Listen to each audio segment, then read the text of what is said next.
तो कुछ अपना फ्यूचर सिक्योर है हेल्थ वाइज। ओके, समझ में आ रहा है? ठीक है, ये सारी चीजें। सबने नोटबुक लाए? नहीं, चलो नई नोटबुक खोलो। पुरानी नोटबुक कोई लाया होगा तो ऐसी बकवास डॉक्टर बनेगा जो मच्छर मारते मक्खियां मारते बैठते ना, पेशेंट नहीं आ रहे। नई नोटबुक निकालो, पहला पेज निकालो, इंडेक्स वाला पेज निकालो, इंडेक्स वाला। ठीक है, जर्नी शुरू करने से पहले आपको मुझे कुछ प्रॉमिस करने हैं। समझ आ रहा है बेटा? कॉर्नर वाले एक दूसरे से बात नहीं करना बेटा।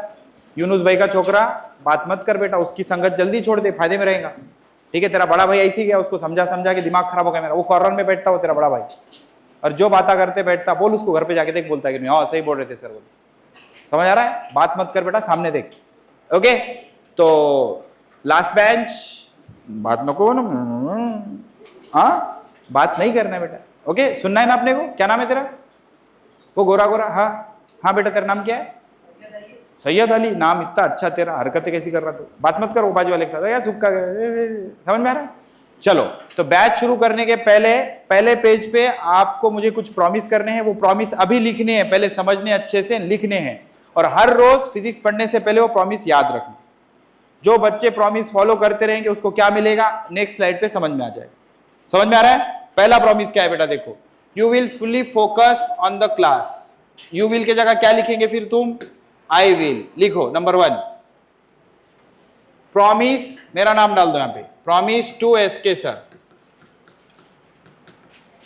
पहला प्रॉमिस लिखो, I will fully focus on the class. Classmate मत लिखो, क्लास लिखो। ठीक है, I will fully focus on the class. Second, बहुत जरूरी है बेटा, ये एक भी अगर आपने कर लिया तो भले डॉक्टर बनो या मत बनो, लेकिन आज से 10 साल बाद बैंक बैलेंस 7 डिजिट से ज्यादा ही होगा। समझ में आ रहा है? क्या लिखा है पढ़ो। जो बोला वही करोगे। ये सिर्फ मेरे लिए नहीं है, सभी सर के लिए है। जितना और जैसा बोला जाए बस उतना और वैसे ही करना बेटा, सक्सेसफुल इंसान बन जाओगे। समझ आ रहा है? अभी जो तुम हो वो तुम खुद के डिसीजन लेने के एज में, समझदारी में, टाइम में नहीं हो। तो तुमको किसका सुनना और सीखना है? जो तुमसे समझदार है। थोड़ा ध्यान से सुनो, मेरी तरफ देखो, बाद में लिखो। क्या था, एक 25 साल का नौजवान इंसान था, फॉरेनर था, रियल स्टोरी है, ध्यान से समझना। 25 साल का एक नौजवान इंसान था, उसका पैशन था बुक लिखना। उसको मोटिवेशनल बुक लिखनी थी, मोटिवेशनल बुक। तो अब वो मार्केट में गया, फिर उसने देखा कि पूरी लाइब्रेरी की लाइब्रेरी भरे वाली है मोटिवेशनल बुक से। तो उसको लगा यार मैं ऐसा क्या तीर मार लूंगा, एक और बुक लिख लूंगा तो क्या ही हो जाएगा, मतलब हजारों बुक्स मोटिवेशनल लाइब्रेरी में ऑलरेडी है, तो मैं एक बुक लिख लूंगा तो 1000 का 1001 हो जाएगा। तो फिर उसने क्या किया कि उसने बोला कि मैं ऐसी बुक लिखूंगा कि मेरी बुक इन सभी बुक से प्रीमियम होगी और खतरनाक होगी। तो उसने क्या किया, सबसे पहले तो जितने बुक रखे थे मोटिवेशनल वो सब बुक लिखे, वो सब सारे बुक्स पढ़ लिए उसने, पढ़ के समझे, उसके नोट्स निकाले। इसमें इसको टाइम लग गया 10 साल, 10 ईयर का टाइम लग गया। तो 10 साल अपनी जिंदगी के डालने के बाद उसको यह समझ में आया कि सारे बुक्स एक जैसे ही हैं, बस लिखने का और बताने का तरीका अलग अलग है। जैसे तुम 10th के नोट्स रेफर कर रहे होंगे, या तो तुम मान लो रिलायबल सीरीज की बुक उठा के लाओ या नवनीत का गाइड लेके आओ, दोनों में आंसर ऑलमोस्ट सेम रहता, थोड़ा सा डिफरेंस रहता, कलर चेंज रहता या लिखने का तरीका अलग रहता। तो उसने ऑब्जर्व की सारे बुक एक जैसे ही है। तो फिर उसको रियलाइज हुआ कि यार नहीं, अपन कुछ अलग करते। तो उसने क्या किया, टाइम निकालकर दुनिया के सारे जो सक्सेसफुल इंसान हैं, जो बिलियनियर है, मिलीनियर है, या अपने फील्ड में सक्सेसफुल है, या किसी कंपनी के सीईओ है, ऐसे सारे बड़े बड़े इंसानों को, अमीर इंसानों को मिलना शुरू किया। तो मिलना शुरू किया, सबसे इंटरव्यू लेना शुरू किया। अब ऐसे तो टाइम देते नहीं, तो उसको टाइम लगा।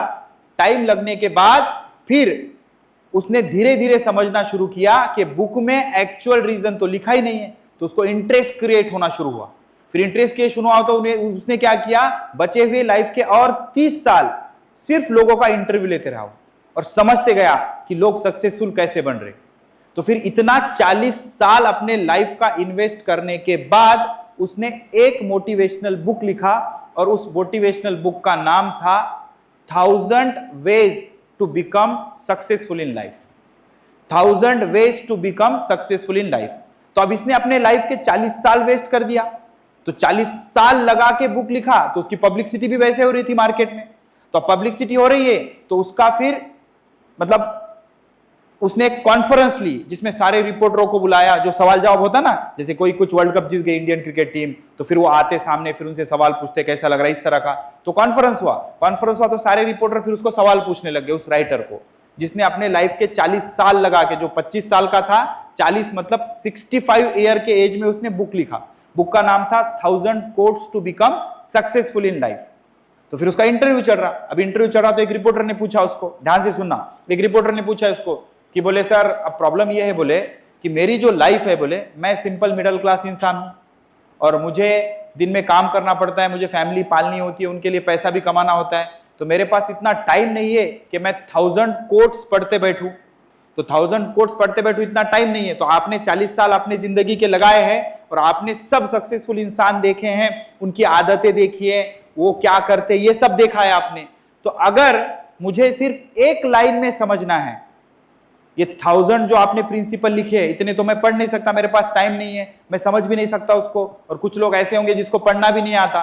तो इनके लिए अगर मैं आपसे सवाल पूछूं कि सिर्फ आप एक लाइन बताओ, एक लाइन जिसमें ये पूरे के पूरे प्रिंसिपल आ जाए, तो उसने 2 मिनट सोचा और 2 मिनट सोचने के बाद अब जो मैं आपको लाइन बताने जा रहा हूं वो लाइन कही, खतरनाक लाइन है, और मेरे हिसाब से भी यही लाइन अगर तुम फॉलो करोगे तो आसानी से सक्सेसफुल हो जाओगे। उसने क्या बोला कि अगर आपको जिंदगी में सक्सेसफुल बनना है, तो उसकी लाइन शुरू हो रही है अब। तो उसने बोला follow the steps of successful people, follow the steps of successful people. इसका मतलब यह होता है कि हमें कोई नया रास्ता बनाते नहीं बैठना है, वो बहुत टाइम टेकिंग प्रोसेस है। हमें सिर्फ क्या करना है, किसी ने जो ऑलरेडी रास्ता फॉलो किया है उस पे चलना है, क्योंकि रास्ता बनाते बैठोगे तो बहुत टाइम लग जाएगा। फिर समझ आ रहा है, इतना टाइम तुम्हारे पास नहीं है। तो हमें समझदार बनना है, हमें सक्सेसफुल लोगों को फॉलो करना है। तो सर हम 2 साल में हमें सक्सेसफुल बनना है तो क्या करें? तो आपको क्या बनना है? कोई बोला था न्यूरोलॉजिस्ट, कार्डियोलॉजिस्ट, ये सब। तो इसके लिए सबसे परफेक्ट जगह है एम्स दिल्ली। तो देखो एम्स दिल्ली में कौन बच्चा गया है, फिर उसके स्टेप्स देखना है, मतलब कैसे गया है वो देखो, और उसने जो किया है वो तुम करो, तो उसके जैसे तुम भी बन जाओगे। बात समझ में आ रही है? तो फिर अभी आपके पास सबसे अच्छा ऑप्शन क्या है? बोले सामने एक आदमी है जो खड़े रह के चिल्ला रहा, उसको हम सर सर बोल रहे, तो ये बोल रहे कि भाई इसने बहुत सारे एम्स के डॉक्टर, इधर पे सब डॉक्टर बनाए हैं, और उससे भी ज्यादा इस आदमी के जो स्टूडेंट है वो बहुत सारे अनसक्सेसफुल भी है। मतलब जो आदमी बकबक कर रहा है उसको ये पता है क्या करने पे एम्स में जाते, क्या करने पे एनआईटी में जाते, क्या करने पे जीएमसी में जाते, और क्या करने पे सिलेक्शन नहीं होता। मतलब ये सब हमको पता है, क्योंकि हमने यही लोगों को देखा है। तो हम अगर आपको गाइड करेंगे तो हम आपको स्टेप्स बता रहे जो आपको फॉलो करने हैं। तो बेटा जो फॉलो करेगा वो पहुंच जाएगा, जो नहीं फॉलो करेगा वो गुमराह हो जाएगा। इतना सिंपल है, समझ आ रहा है? तो इसलिए ये लाइन मेरे हिसाब से बहुत ज्यादा इंपॉर्टेंट है। सभी टीचर्स को ब्लाइंडली फॉलो करो, ब्लाइंडली, किसी और का मत सुनो, ब्लाइंडली फॉलो करो। क्या जो बोला वही करोगे आप, ना एक दिन का ज्यादा ना एक दिन का कम, हर रोज। ओके, अपना सारा दिमाग बोली हुई बातों पर लगाओगे, ना कि अपना दिमाग लगा के बातें क्रिएट करोगे। बात समझ आ रही है? जितना बोला जाए उसको बस फॉलो करना है। समझ आ रहा है? लिख लिया? सेकंड कॉपी करो। पहला, मैं क्लास में पूरी तरह से फोकस करूंगा। दूसरा, जो बोला वही करूंगा, अपना दिमाग नहीं लगाऊंगा, क्योंकि मेरा दिमाग अभी इतना डेवलप नहीं है कि मैं सही चीजें करूंगा। मुझे सक्सेसफुल लोगों के स्टेप्स फॉलो करने हैं, बस खत्म। तीसरा क्या है? हर दिन मेरी क्लास अटेंड करूंगा। ये बहुत बच्चों के साथ होता है। अच्छे बच्चे, सीबीएसई से पढ़े वाले, सेमी से पढ़े वाले, या जो भी है, अच्छे घर के बच्चे बीमार पड़ जाते हैं। 15 दिन क्लास मिस हुई, वहां से डिप्रेशन में चले जाते हैं। तो कुछ भी हो जाए, दुनिया इधर की उधर हो जाए, किसी का बाप मर जाए, किसी का कुछ हो जाए, अपने को क्या लेना देना? अपना नहीं, किसी और का। ओके, अपने को क्या करेगा वो उसका प्रॉब्लम है, दूसरों के प्रॉब्लम, दूसरों की खुशी, हमारे में हमको उसमें कोई इंटरेस्ट नहीं है। मेरा क्लास, मेरे 3 सब्जेक्ट, नीट करना हो फिजिक्स केमिस्ट्री बायोलॉजी, जेई करना हो फिजिक्स केमिस्ट्री मैथमेटिक्स, खत्म। इन 3 सब्जेक्ट के अलावा मेरे दिमाग में चौथी चीज ही नहीं आई। किसी की शादी हो रही, करो यार, हमको क्या करना है, भाड़ में जाओ। कोई किधर जा रहा है, कोई लेना देना नहीं हमको। कल ही मैं ये सुन रहा था, जैसे आपको बोला ना, तो कल मैं देख रहा था, वो जो नीट की टॉप रैंक 1 है, वो जो लड़की है वो हमारे गांव की है। इस वजह से अब क्या रहता, गांव की लड़की है तो कोई ना कोई लिंक डाल ही देता। तो उसका सुन रहा था मैं स्पीच, तो वो बता रही थी कि मेरे सगे बहन की शादी थी, सुनना घर पे जाके, अगर अभी तो देख सकते हो लेकिन ठीक है।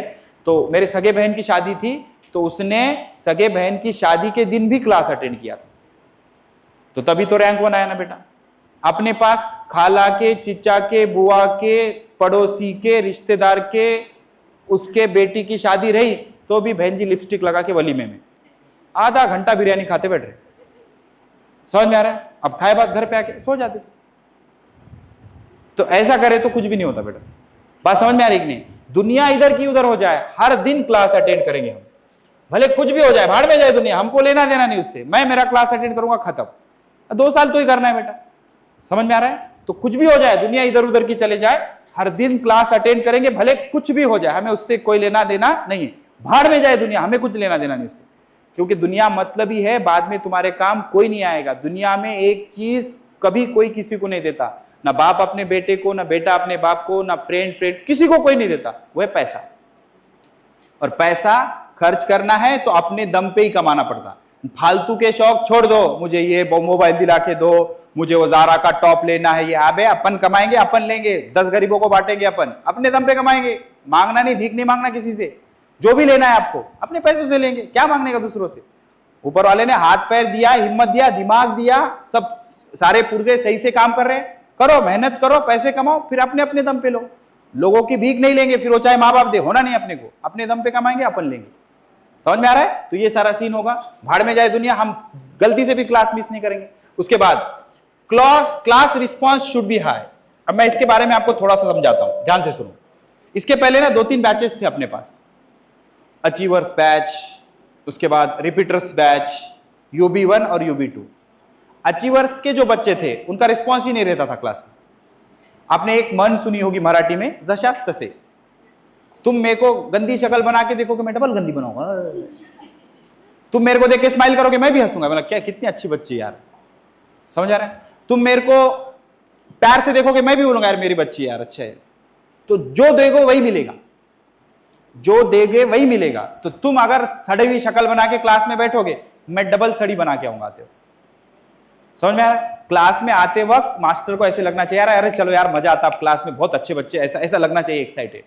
तो जब मास्टर आएगा तो अपने 100% एफर्ट से पढ़ाएगा, ज्यादा पढ़ाएगा, तुम्हारे फायदे के बारे में सोचेगा। एक चीज याद रखो, एक चीज याद रखो, दुनिया में बड़ा बनना चाहते हो तो लोगों से अपना काम निकालना सीखो, भले वो मास्टर क्यों ना हो। और कभी भी किसी भी इंसान में कोई बुराई मत देखो, वो बुराई उसका अपना प्रॉब्लम है, क्योंकि बुराई हमको नहीं लेनी, हमको सिर्फ अच्छा ही लेनी है। तो उसमें एक अच्छा देखो, उसको अच्छा बोलो, किसी को बुरा मत बोलो, आदत ही मत डालो किसी को बुरा बोलने की, कितना भी बुरा होगा। समझ में आ रहा है? उसमें कि सिर्फ अच्छाई देखो, अच्छाई की तारीफ करो।